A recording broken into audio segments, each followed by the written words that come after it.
Okay, so let me kind of tell you the plan for today and tomorrow and the next day and the next day and the next day and the next day. Okay, because that's how I roll around here. Try to give you plenty of time to know what the big picture is. So we're going to start off by watching a video, a crash course video on the information we've already covered, but also stuff coming up.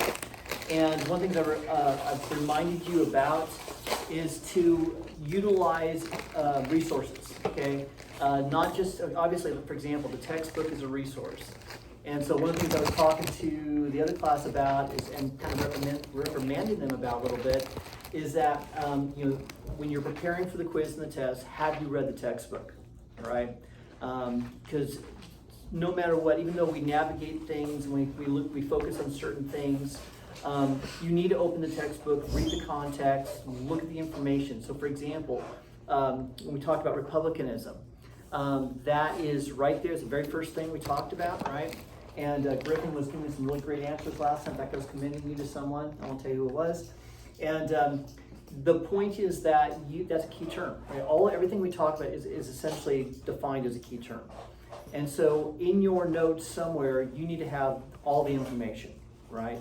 If you just look at it and go, oh, it's just right there, it's on page 117, and then I'm just going to kind of guess at what it means, okay? When we get to the quiz and test, you're going to crash and burn, big time, okay? You already know, I'm going to ask you details about all this stuff, all right? So you need to have a plan, you need to have a strategy, you need to be doing the work bit by bit, step by step, preparing for the quiz and the test. If you're not doing that, you're failing. Okay, you're failing. You're failing to properly prepare yourself because, again, I'm giving you lots of wiggle room, a lot of space, a lot of time here. And my concern, again, is what I'm looking for and I'm praying for and encouraging you to do is about good time management skills. Okay, good time management skills. Because all these different study skills I'm trying to remind you to do is going to help you now, it's going to help you in the future, right? So, having said all that, again, if I asked you to produce for me your notes, your study notes about how you are studying, if I'm asking, how are you studying, what are you doing, show me what you've done, if you ain't got nothing, you're behind the curve right now, okay? And so I'm telling you right now, because today is Thursday, all right? Tomorrow we'll pick up a little bit for talking about events and things like that. Then I won't see you again until Thursday, a week from today, okay? And then on top, so that will be it. That Thursday will be it because then you have your quiz on that Friday, a week from tomorrow.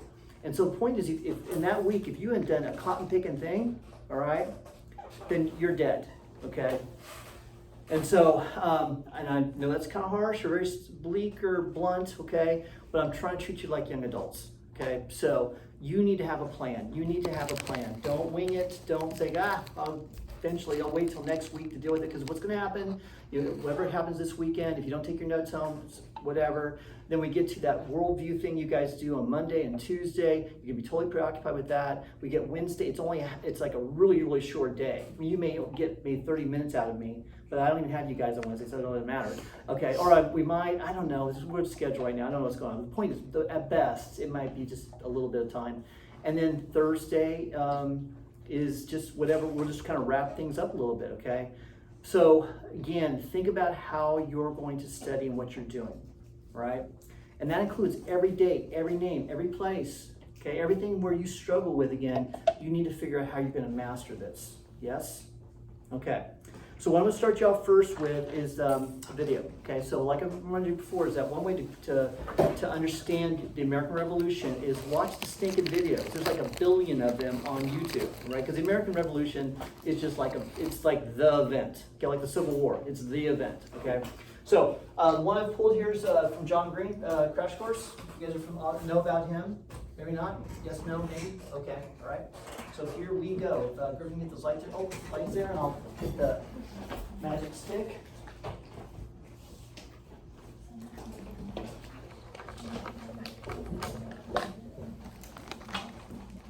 All right.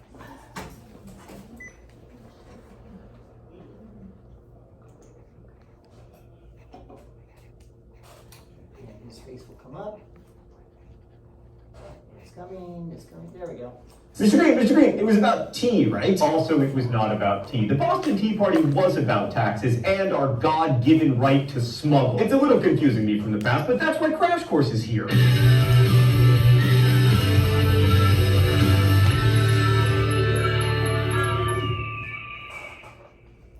So as you'll recall, the 7 Years' War ended with the Treaty of Paris in 1763, which made the colonists cranky because it limited their ability to take land from the Indians, and it also left them holding the bag for a lot of war debt. Wars, as you may have noticed, are expensive, and the British government had to borrow 150 million pounds, and the interest payments on that money ate up half of the national budget. So in order to pay for the war, the British decided to raise taxes. And since the primary beneficiaries of the war had been the American colonists, the British government felt it was only fair if some of the burden fell to them. Now, taxes on colonial trade were nothing new. The British government had placed taxes on a bunch of items in order to reduce competition with Britain, including wool and hats and molasses. Why did they place a tax on molasses? It doesn't seem like that would be a huge market. Oh, molasses.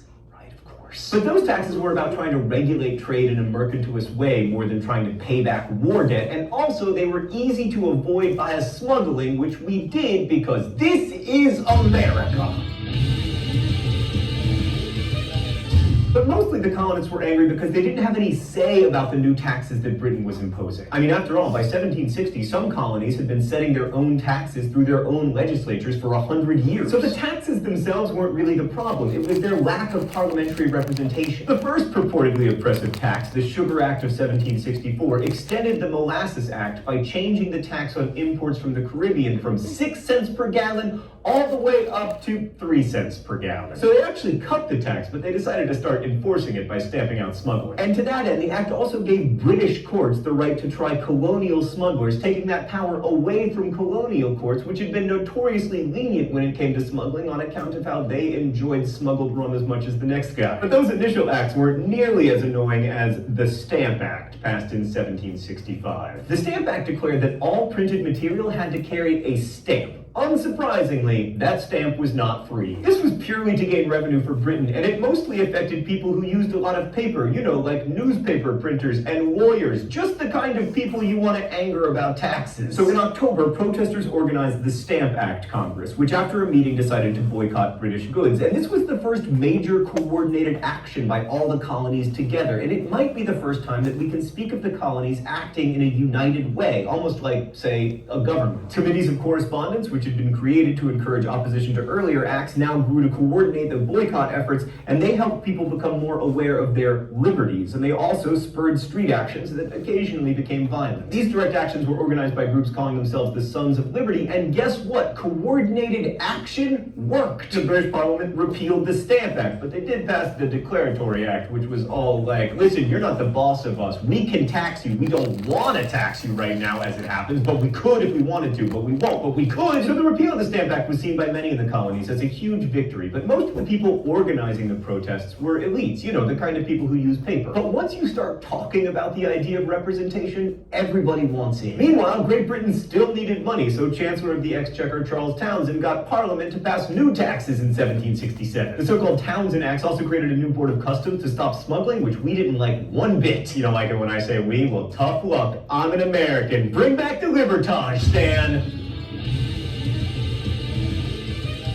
Many colonists again responded with a boycott, and women got in on the act this time, with the Daughters of Liberty encouraging homespun clothes to replace British ones. But not all the states were on board. Like, artisans loved the boycotts because they got more money. But merchants from cities like Philadelphia and New York weren't so happy because they made their livings by importing and selling the very goods that were now being boycotted. On occasion, protests did get out of hand, as in the Boston Massacre of March 5th, 1770, which, while it was not much of a massacre, was definitely the worst outcome of a snowball fight in American history. I mean, 5 colonists were killed, including most famously Crispus Attucks, a sailor of mixed-race ancestry. And then of the 9 British soldiers put on trial, 7 were acquitted and 2 were convicted only of manslaughter thanks to the top-notch lawyering of one John Adams. Don't worry though, that guy comes around to the American cause. But overall, boycotts and protests were effective, and British merchants pushed for the repeal of these acts, leaving only a tax on tea. Let's go to the thought bubble. The 1773 Tea Act offered tax exemptions and rebates for tea coming in from the British East India Company, which allowed them to dump cheap tea on the colonies, which actually lowered the price of tea. So why were the colonists so mad that on December 16, 1773, they dressed up as Indians and dumped enough tea into Boston Harbor to cause the modern equivalent of a $4 million loss? Some colonists were upset that cheap tea would cut into the profits of smugglers and established tea merchants, but most were just angry on principle. To our great national shame, tea was at the time as important a beverage in the colonies as it was to Brits living in Britain, and to allow the British to tax a near universal product set a precedent that Britain could tax whatever they wanted. But the Tea Partiers miscalculated, thinking that the British would back down in response to their protest. Instead, the British responded by passing a series of acts that colonists came to call the Intolerable Acts. The Massachusetts Government Act curtailed self-government there. The Quartering Act forced colonists to house British soldiers in their homes when ordered to. The Quebec Act extended the southern boundary of Quebec and granted religious toleration to Catholics, which was none too popular with the Great Awakening crowd having recently awoken. The colonial response to these acts is really the start of the American Revolution. First, Massachusetts passed a set of resolutions calling for colonists to 1. Disobey the Intolerable Acts, 2. Stop paying taxes, and 3. Prepare for war. And in September 1774, a group of delegates from 12 of the 13 colonies, Georgia, met in Philadelphia to coordinate the resistance of the Intolerable Act. This was the first Continental Congress, which in setting up the Continental Association to police the boycott and encourage domestic manufacturing was the first real colony-wide government in British America. Thanks, Thought Bubble. So this sort of phenomenon is known by historians as kind of a big deal. I mean, coordinating action to achieve some end is what governments do, so it's not an exaggeration to say that the first Continental Congress was the first government of America. You might even say that sending delegates to Philadelphia in 1774 was the first truly revolutionary act of the American Revolution, but it was not a call for independence. However, there was a changing attitude among many colonists, because rather than seeing themselves as standing up for their rights as English people, they began to make claims based on abstract ideas about freedom and natural rights. In this respect, the Continental Congress was between worlds, because it justified its actions as liberties of free and natural-born subjects within the realm of England, but it also talked about immutable laws of nature. And this idea that all humans have certain rights derived from natural law has become a pretty big deal, not just in the United States, but also in the green lands of not America. I mean, these days, human rights is a phrase that we bandy about with Putin. Do you show up every time the words human rights are mentioned to make sure that we're talking about China and not you? And this brings me back to an important point. Although we tend to equate the two, the American Revolution and the American War for Independence were not the same thing. I mean, for one thing, the fighting started 15 months before the Declaration of Independence. For another, simply declaring independence does not make you an independent nation, as I will now demonstrate. I hereby declare this studio the independent nation of John Green, Sylvania. Yeah, see, nothing happened. The war between colonists and Britain began in 1775, on April 19th to be exact, when fighting broke out between the British soldiers and Massachusetts militiamen, the Minutemen, at Concord and Lexington, or Lexington and Concord, depending on whether you live in Lexington or Concord. This was the famous shot heard round the world, immortalized in Longfellow's poem, The Midnight Ride of Paul Revere. So while the colonists actually lost the famous Battle of Bunker Hill, which was technically fought on Breed's Hill, the British suffered such heavy casualties that soon thereafter they were forced to abandon Boston. But then they got some revenge by taking over New York, which they held for most of the rest of the war. But in thinking about the war, it's very important to understand that not all colonists were pro-independence. Like elites in colonies like New York and Pennsylvania were very nervous about all this revolutionary fervor that was whipping up artisans and small-time farmers to think that they deserved to have say in the political process. Oh, it's time for the mystery document? Awesome, I love getting shocked. The rules here are simple. If I guess the author of the mystery document correctly, I do not get the shock pin. If I'm wrong, I do get the shock pin. All right, let's see what we got here. The Americans are properly Britons. They have the manners, habits, and ideas of Britons and have been accustomed to a similar form of government. But Britons could never bear the extremes, either of monarchy or republicanism. Some of their kings have aimed at despotism, but always failed. Repeated efforts have been made toward democracy, and they equally failed. If we may judge of future events by past transactions in similar circumstances, this would most probably be the case in America, were a republican form of government adopted in our present ferment. All right, so we've got an educated person who thinks that Americans are Britons who will inevitably want to walk a middle path between republicanism and monarchy, and therefore that the revolution is not a good idea. I know it's a communist because of the reference to our present ferment. All right, I'm going to guess that it is Ben Franklin's son, William Franklin? Ah, dang it! Who is it? Who the hell is Charles Inglis? Charles Inglis? Charles freaking Inglis? I've never even heard of that guy. This is not fair. Ah!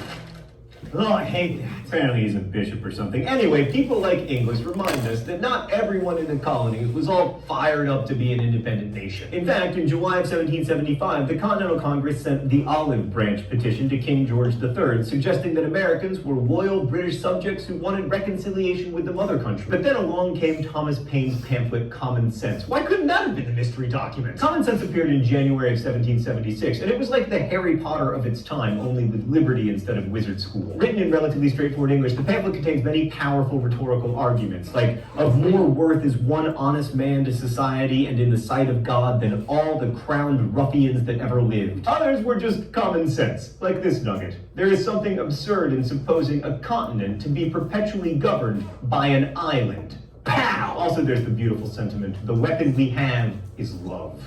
Oh, that's from Harry Potter? I told you they were similar. Ultimately, Paine's arguments all contributed to the idea that America is somehow special, even exceptional. I mean, talking about independence and freedom, he said, the cause of America is in great measure the cause of all mankind. That's powerful stuff, and Paine's pamphlet sold 150,000 copies, and it was extremely widely read. By the way, he still managed to die penniless, and only 8 people attended his funeral because of his vitriolic ridicule of Christianity. But anyway, America eventually declared independence for many reasons, but Paine's persuasive arguments were one important reason. And it marks a moment when the pen truly was, if not more powerful, then at least more important than the sword. I mean, within 6 months of the publication of Common Sense, the Second Continental Congress had declared independence and signed one of the most important documents in the history of the world, which is where we'll pick up next week. Thanks for watching. Crash Course is produced and directed by Stan Muller. Our script... There you go. Like I said, those are pretty, they're good. They give you a lot of information. You gotta kind of weed through some of the silly stuff, but it's there. All right, so speaking of silly stuff, let's see if we can learn something today. It's you, not me. All right, okay. So on page 117, we got an unusual phrase called the radical wigs. Radical wigs. And a wig is not a wig like you put on your head. And hopefully, again, just as by way of suggestion, and this is just not for my class, but just for any classes in the future, read ahead, don't be dead, okay? Again, you want to anticipate the instructor, what he's going to talk about, and if it's information or something that you're not sure of, you've never heard before, you need a little extra help, read the information ahead of time. And so again, then you have, again, that prior knowledge, and that's going to help the learning process. So it says on page 117, the very first line there, says it was derived from a group of British political commentators. British political commentators. Now, typically what will happen is that on the quiz and test, people will miss this question, all right, because they do not read the information correctly, all right? So these, again, are not Americans. They're British, right? And they're political commentators. So a lot of times you have no idea what a political commentator is unless you watch Fox News, right? And then you'll notice that they always have political commentators, right? They'll have individuals or watchdog groups that are complaining about Biden's administration or something the government's doing and saying, look, we got to watch out for what's going on, keep an eye out on them. That's kind of what the radical wigs are doing. So let's read on. Widely read by the colonists. Well, there's the connection. The Whigs feared the threat to liberty posed by the arbitrary power of the monarch and his ministers relative to elected representatives in Parliament. The Whigs mounted withering attacks on the use of patronage and bribes by the king's ministers, and so on and so forth. You get down to the last paragraph.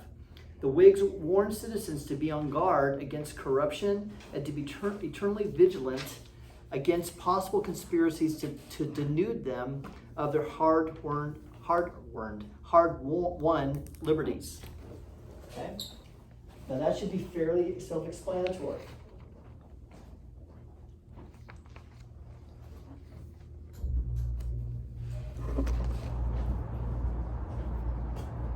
Okay. Unless you have a question, I'm going to move on. Okay, so the next one there are Sons and Daughters of Liberty. And that's on page 121. Okay, and you heard it on the video, right? So this is a no-brainer as well. Okay, these are the Patriots, right? These are not the football team. These are the men and women who have, again, bought into the idea that the colonies should be free, they should be independent from Great Britain, that everything Great Britain has been doing has been some type of tyranny, and these are the individuals that are going to resist that. So you can imagine, for example, all the founding fathers, they're sons of liberty, right? Samuel Adams, John Adams, George Washington, Paul Revere, et cetera, et cetera, et cetera. And then if you're a daughter of liberty, those are the ladies, okay? So when you get into further studies, the founding fathers, there's also founding mothers. And the founding fathers, like in our study, is just a very small microcosm. There's lots and lots and lots of individuals who are influencing, leading, guiding, fighting, doing lots of things that are going to contribute to America's victory in the American Revolution, right? So heads up on that. Okay, so on page 123, then 124, nothing you heard in the video, and I've done all this deliberately, okay, all this deliberately. So if you had read ahead, not been dead, you would have again like, oh, I've heard this before, okay? Because on the video it talked about committees of correspondence, Now, a lot of times when you don't know something, if you're fortunate enough, depending on the discipline, is that you can look at the title and kind of figure it out. You could kind of guess it, okay? So for example, you should know what a committee is, right? If you're on the committee, right? It's not a committee of one. That's not a committee, right? It's a group of individuals, right? That's a committee, right? And usually they're together to do something, right? Correspondence is the word people have problems with. I remember as a young lad, I would write many correspondences to all the ladies. And I'd write these Shakespearean love letters, right? And they would be in written form, okay, called letters. Maybe you've heard of them, all right? Works of art, I'm just telling you right now, okay? And that's what correspondence is, it's communication, right? This is the natural network that develops. In this case here, the book will mention on page 124, Sam Adams in Massachusetts. That Samuel Adams is going to organize in Massachusetts and also in Boston and other places, these committees, these groups of individuals who are writing letters, right? And what they're doing is they're communicating with other groups, and they're talking about what the British are doing. They're talking about what's happening there. They're talking about maybe what Congress has decided to do, like a boycott, and they're coordinating things, all right? And so this is not only in Massachusetts, it's in all the colonies. They have various groups that are doing the same thing, and they're referred to as committees of correspondence. They're corresponding. Okay, the question was, what are they corresponding? Make sure you know what that is. They're just not writing letters that, hey George, how you doing? You know, how's Martha doing? No, yeah. So, you didn't know that's George Washington's wife. Okay, all right. Not his girlfriend. Okay, on page 141.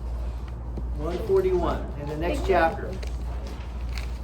Now, the John Green at the end of that video alluded to these individuals and and so on the American side you have this division between patriots and loyalists, right? Now in the colonies we've already learned that the American Revolution was something that progressed over a period of time, right? You can go way back to the French and Indian War, which is the start of our story, which you need to know everything about. And how, a lot of American colonists would have been pretty happy with being British subjects, being part of the British Empire. And yet, as time progresses, as they're not only being taxed or they're seeing some kind of injustice by the British government, but remember, there was individuals who are reading John Locke, they're reading Rousseau, they're reading Radical Whigs. They're getting now this political ideology where they're basically saying, America, as these 13 colonies are now forming to become a nation, and that nation should be free. It should be independent. Now, That is a huge issue, though. Okay, because we talked prior about authority. Okay, about authority. You have, for the most part, most people, they respect authority, unlike your generation, which is lawless, anti-authoritarian. Okay, and I blame the '60s for this. Okay, so anyway, okay, those hippies. All right, so in a sense that again, going back to Romans, for example, Romans 13 in the Bible again, is this idea that God places, kings and governors and people of authority in those positions, and to be a good man, good woman, good citizen, good Christian, you recognize lawful authority and you obeyed it, right? Now, not everybody does that, but for the most part, that was the culture, right? And so when you have individuals who are saying, let's overthrow the authority, okay, then you've got to prove that. You've got to make arguments from the Bible. You've also got to make arguments from political philosophy, saying like, this is a big deal for us to rebel, to be in revolution. But these are the reasons why, right? Now, despite all that, you will have English, colonists who will say no. That we've heard your arguments, we've listened to what you're saying, and we don't buy it. Okay, that we don't be part of what you're doing, and they're going to be loyalists. Okay, they're loyal to England, right? Sometimes referred to as Tories. You'll hear sometimes the phrase Tories. You're a Tory, and that's also comes from Great Britain. It's a political party, and blah blah blah.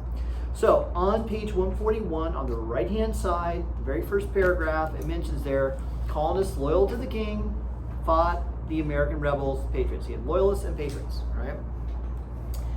Now, they'll mention here is at the very bottom on the right-hand side that loyalists numbering perhaps 16% of the American people. So, that's a give or take, but that's still a pretty good number, right? It's more than 10%. And make sure you understand the dilemma here, okay? If you're fighting a revolution against the British and there's on your street or in your village or in your town, there are loyalists, all right? How are you going to view them? What are you going to think about them? I heard stupid. Hey, stupid! Okay, friendly. Throw rocks at them. Friendly's out there. Go home. I can see it. Well, hopefully not. What else besides call them stupid? Okay, they're siding with the enemy, right? You're in a war, right? You fighting against someone, and they're siding with the enemy, right? They're for the enemy. That means they're against you, right? Yeah. So instead of like throwing rocks at them and call them stupid, you're looking at them as being spies. You're looking upon, remember, because they live with you. They're in the area. They know a lot of information that the British don't have. And so you're going to suspect that these individuals, again, are going to betray you, right? And so that's where you might get tar and feathering, or you might get something worse, okay? And so the loyalists are dangerous to the patriots, all right? If you ever seen the movie The Patriot, they have that's kind of a subplot in the movie where Benjamin Martin, who's like one of the main character, who's Mel Gibson, who's awesome in this movie.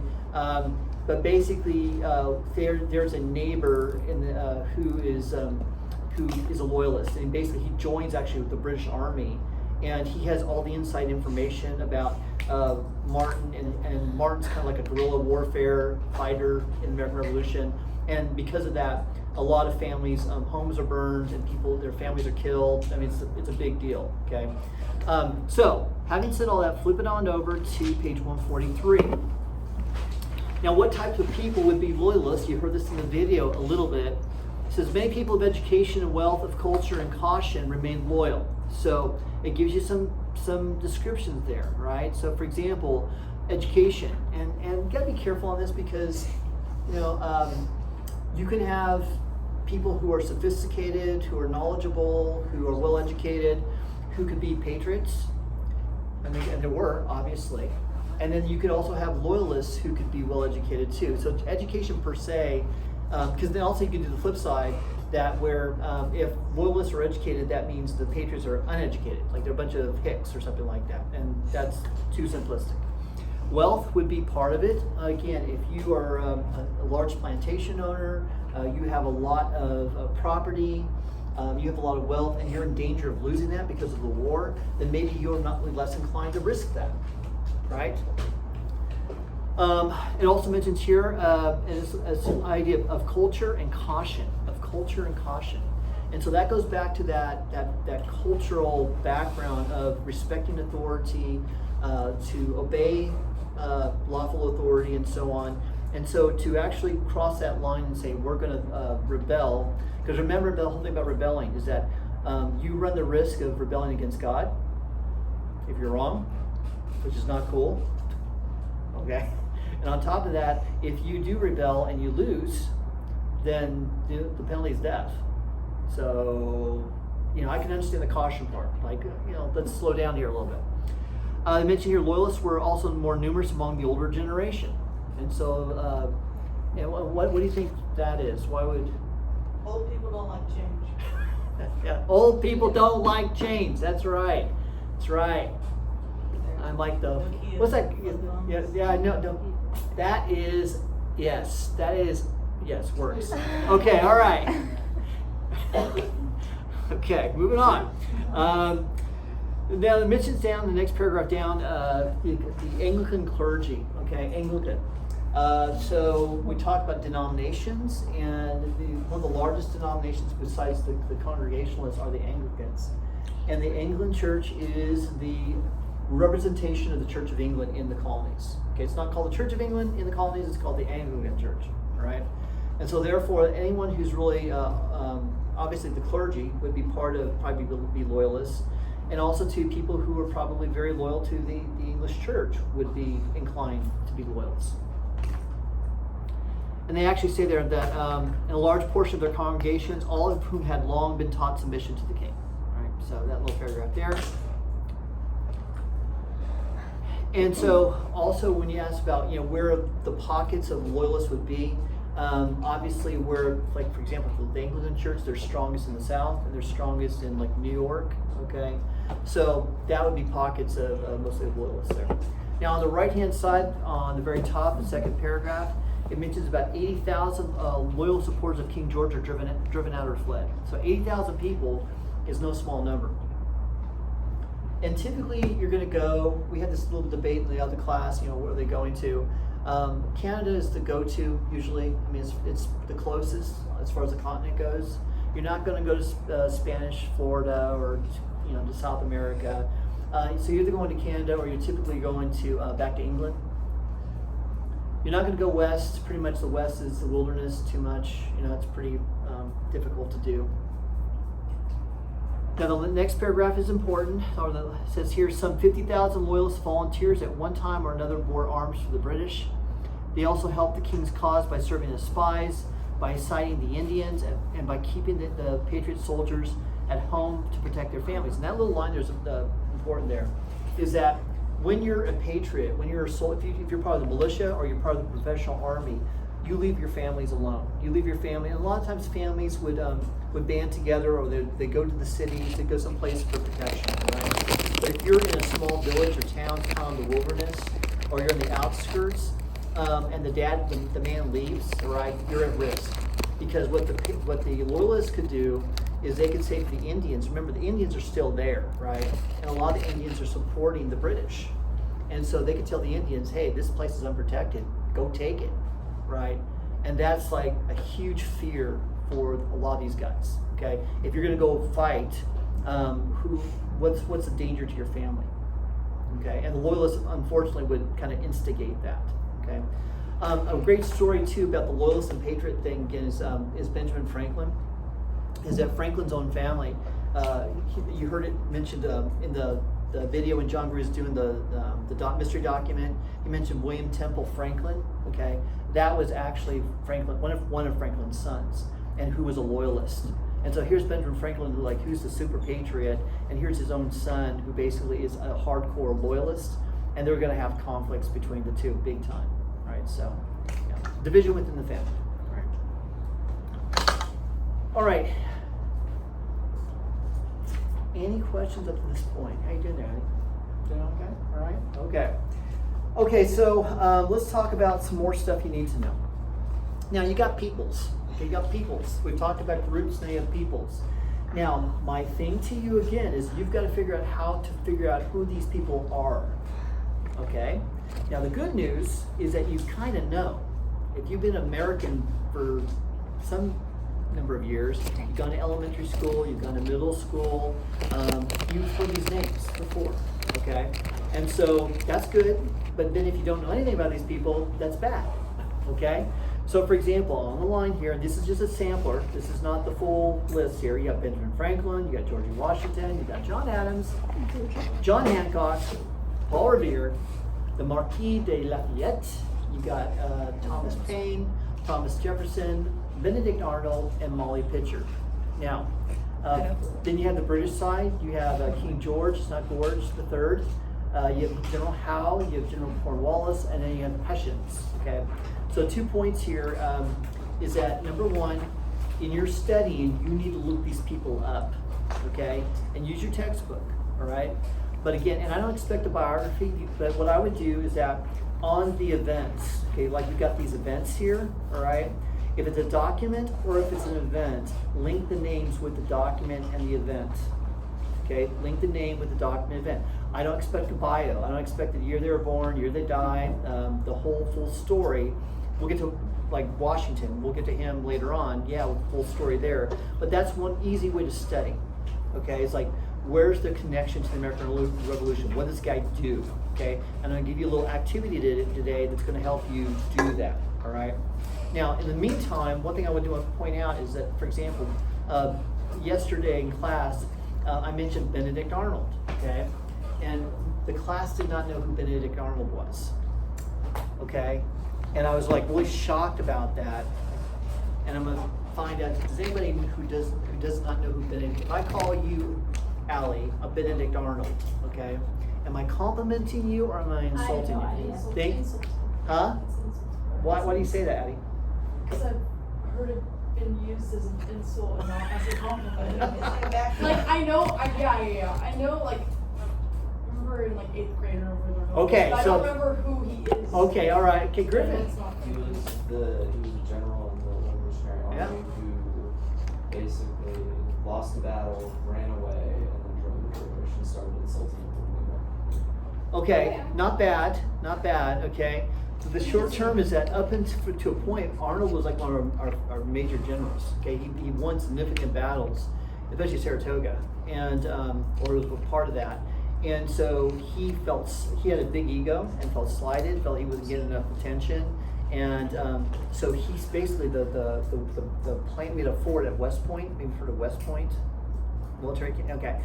We had a fort, it was originally a fort, all right? And he had the plans. And so he sold out to the British.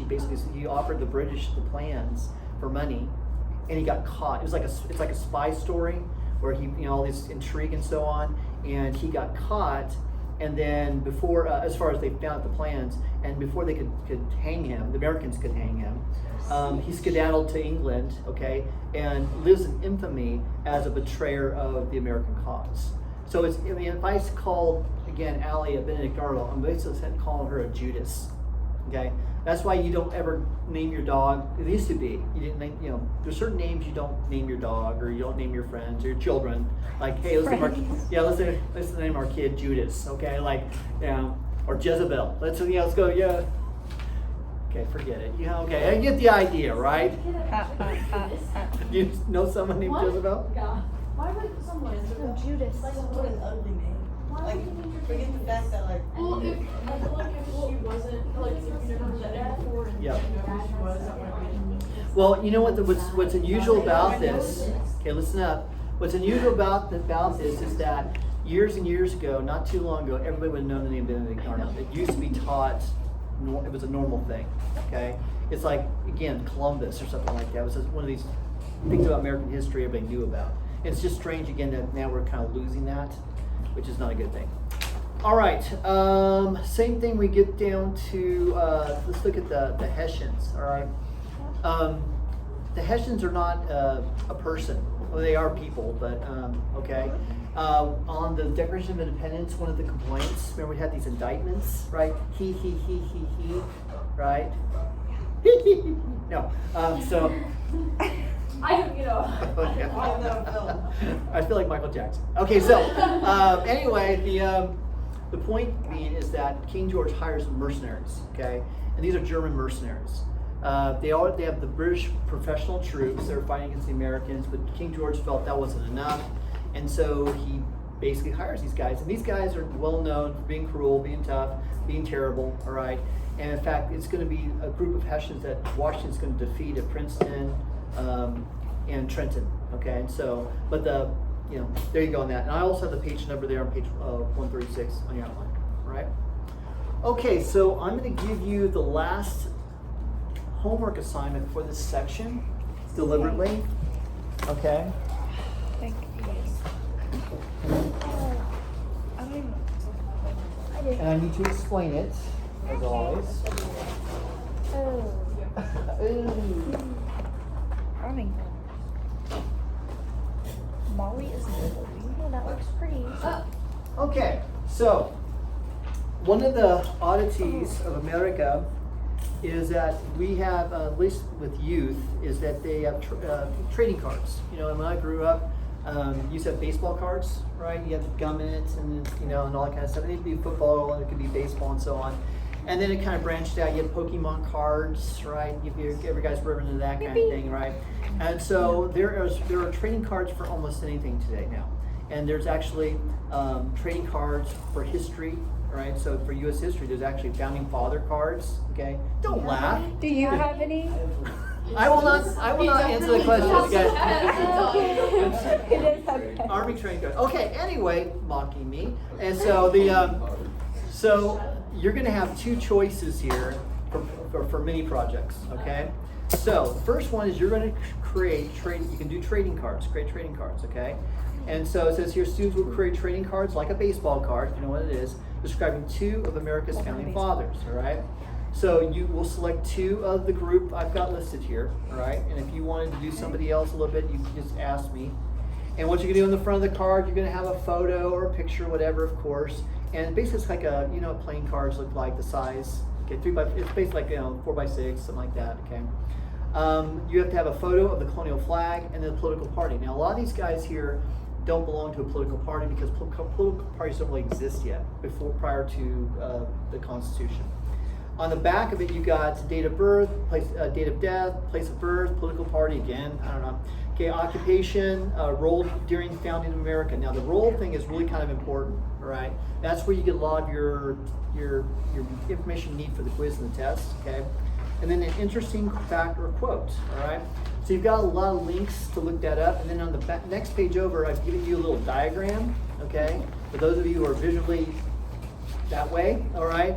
So it should look kind of like this, all right? So, but you can make it any way you want as far as you make sure you use color. I don't want to see black and white scribbled on a pencil and looks like you did it in 5 minutes kind of thing, all right? So you'll do two of these. Now, or you can do a fake Facebook post, all right? Oh, yeah. That's the next one down here. And so I'm giving you the link for the fake Facebook post because again, it's against the law to make a Facebook post that's not real. If you didn't know that, okay? What? Yeah, What? a phony Facebook thing. It's But it's because identity fraud. it's identity. Yeah, you're covering something up. You're trying to hide something illegal you're doing. Yeah, so yeah, don't do that. But I've got the link though for a fake Facebook post. All right, and you're going to choose one founding father, and you're going to basically follow these directions here. You're going to have and you know what? Obviously, you probably don't even use Facebook anymore, but you'll get reintroduced to it if you want to do that. Okay, and so you have to have all the information on that. The next page over. You gotta have a friend's corner. You have to have a wall, personal information, blah blah blah. Okay, so you can choose either one of these. You're not doing both. You choose one of these. All right. This is now I told the other class if they do both of them, I give an extra credit daily assignment for that. Okay, for doing that, and it has to be fairly well done. I don't want bad. Okay. Yeah. I'm just so there's that possibility. Also, too, it's due on Thursday when I see you again. okay? It's not due on Friday, tomorrow. That'd be too much, little brains would explode, okay? And so, yeah, so a week from, because I won't see you again until Thursday. So when I see you again, that's when it's due, all right? And this is the last assignment for the American Revolution. So I'm cutting you some slack here, seeing again that when I see you again, I'm gonna go through, actually tomorrow, I'm gonna go through these events fairly quickly. If I got 45 minutes, I can cram a lot in 45 minutes, as you can tell, all right? Okay. So again, you need to have that plan in mind, that how am I gonna do this, and how am I gonna study and prepare for my quiz, which again is a week from tomorrow, okay, right?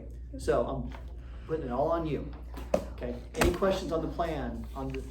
No? Nope. All right, so the remainder of the class is yours. Do what you need to do, all right? Okay.